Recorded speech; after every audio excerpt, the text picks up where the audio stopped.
On the 14th of June 1944, Shokaku received orders that Operation A-Go was in its preparation phase, and the next day on the 15th of June, Operation A-Go had officially been activated. The Japanese Navy was preparing for a decisive battle.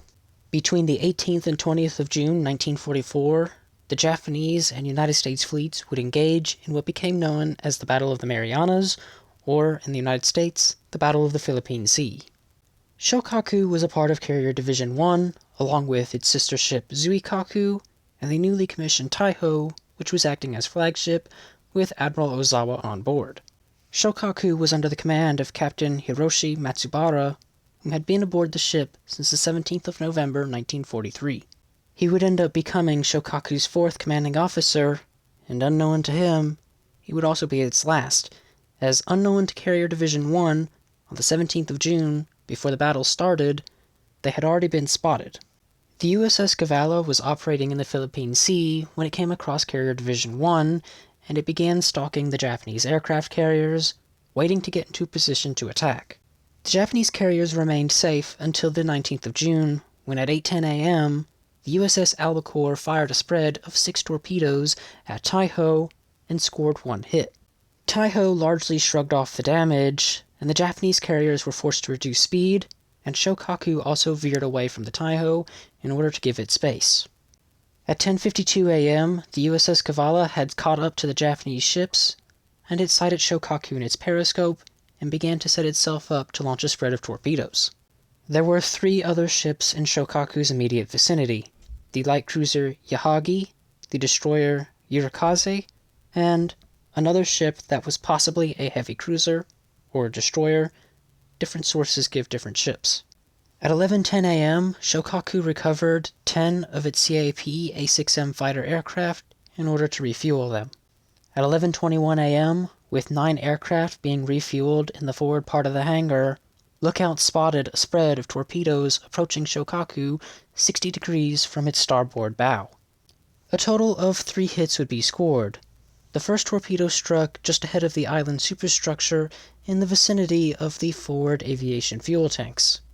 This hit caused a series of active fuel lines to detonate, and it also ruptured the forward aviation fuel tanks, sending a massive fireball out the top of the ship, and as this fireball went out, it also detonated the 9 aircraft being refueled in the hangar, which further worsened the situation. The concussion of the explosions also rattled the ship's 3 aviation elevators, and all 3 elevators collapsed into the bottom of their wells. The second torpedo struck the ship aft of the island superstructure in the vicinity of its forward boiler rooms. This hit causes the electrical generators in the forward section of the ship to fail, and the forward half of Shokaku loses electrical lighting, and Boiler Room 1 is also knocked offline. The third and final torpedo struck Shokaku further up on the bow, ahead of the first hit. There were no immediate consequences from this hit other than standard flooding. The ship loses power to its outboard starboard propeller, however, the 3 other turbines remain in operation, and the ship was still being propelled forward as a starboard list began to take place. Damage control teams counterflood the voids on the port side, and it also appears that they began to counterflood internal compartments, such as boiler rooms. In doing so, they overcompensated for the flooding, and Shokaku began to take on a list to port. The ship also loses power to its propulsion machinery, and it is now drifting forward uncontrollably. The Yahagi, which was ahead of Shokaku when the torpedoes struck, had turned around and was now at the carrier's side attempting to assist it. The Urikaze had turned to starboard and began to relentlessly hunt and depth charge the Cavallo. Damage control aboard Shokaku believes they can save the ship if they can contain and extinguish the fires forward, and in order to do this, they decide to attack the source first.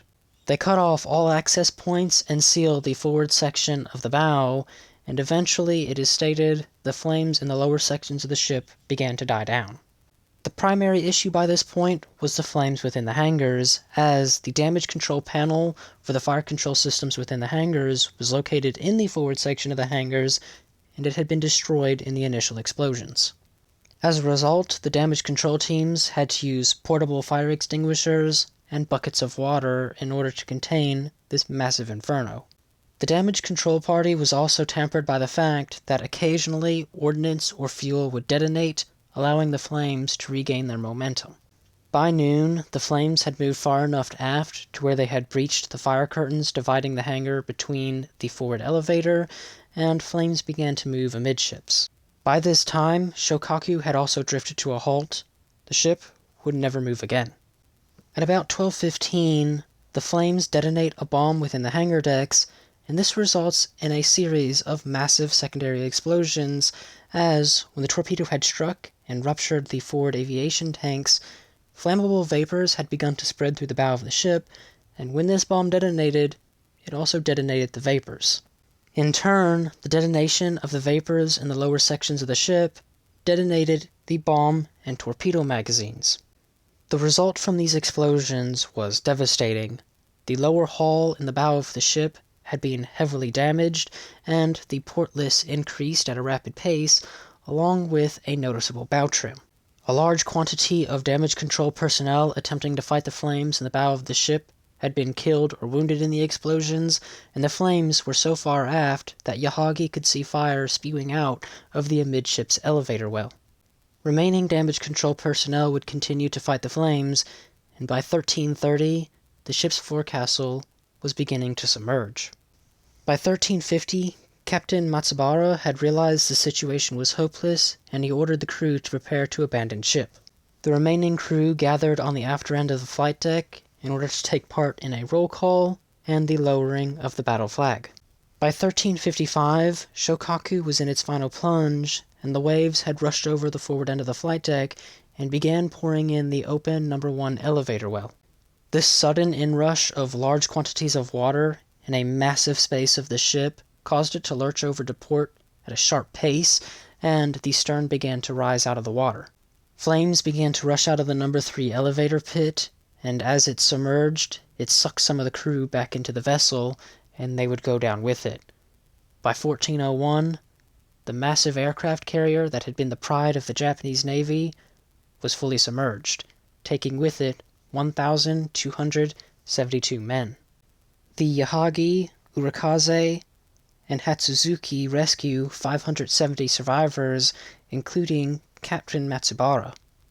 On the 22nd of June, 3 days after Shokaku sank, the 2 destroyers transferred their survivors over to the heavy cruiser Maya, and on the 24th of June, Maya arrived at Hashirahima, and the survivors were departed. On the 31st of August, 1945, more than a year after it sank, Shokaku was removed from the operational register. The loss of Shokaku was significant in a few ways. Firstly, out of all of Japan's aircraft carriers, Shokaku had the highest death toll. The Japanese were shocked when roughly 800 men went down with the Kaga at the Battle of Midway. Shokaku surpassed that by nearly 500. Secondly, this was one of the 6 aircraft carriers used during the attack on Pearl Harbor, and now Zuikaku was the only one left. Finally, a large amount of veteran men had been lost from both the air groups and from the ship's standard crew. Shokaku had a number of highly experienced men in the Navy, and the ship itself was considered experienced since it had been damaged in 2 battles and survived. But when faced by torpedoes for the first time, the ship foundered after several hours of fighting. It was most certainly a spectacular end to a glorious career. With that having been said, hopefully you have learned something new in this video. If so, why not leave a like and a comment down below, and have a wonderful day.